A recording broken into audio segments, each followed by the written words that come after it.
ஆஞ்சநேயரின் பரம பக்தர் ஒருவருக்கு சொக்காட்டான் விளையாட ஆசை. தன்னுடன் சேர்ந்து விளையாட ஆஞ்சநேயரே வரவேண்டும் என விரும்பினார். எனவே மனமுருகி ஆஞ்சநேயரை பிரார்த்தித்தார். அவர் முன் தோன்றிய ஆஞ்சநேயரும் பக்தரது விருப்பத்தை பூர்த்தி செய்ய ஒப்புக்கொண்டார்.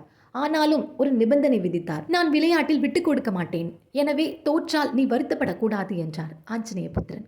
பக்தரும் சம்மதித்தார். இருவரும் விளையாட ஆரம்பித்தனர். பக்தர் ஒவ்வொரு முறையும் ஜெய் ஹனுமான் என்றபடியே காய்களை உருட்டினார்.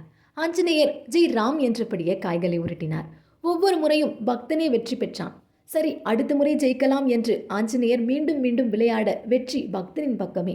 மனம் வருந்திய ஆஞ்சநேயர், சுவாமி, தங்கள் நாமத்தை உச்சரித்தும் எனக்கு தோல்வியா என்று ராமரிடம் பிரார்த்தித்தார். அவர் முன் தோன்றிய ராமன், ஆஞ்சநேயா, நீ என் பக்தன், ஆதலால் உன்னிடம் என் சக்தி இணைந்துள்ளது. அவனோ உனது பக்தன், ஆதலால் அவனது சக்தியுடன் நம் இருவரது சக்தியும் இணைந்து விடுகிறது. இதுவே அவனது வெற்றிக்கு காரணம் என்றார்.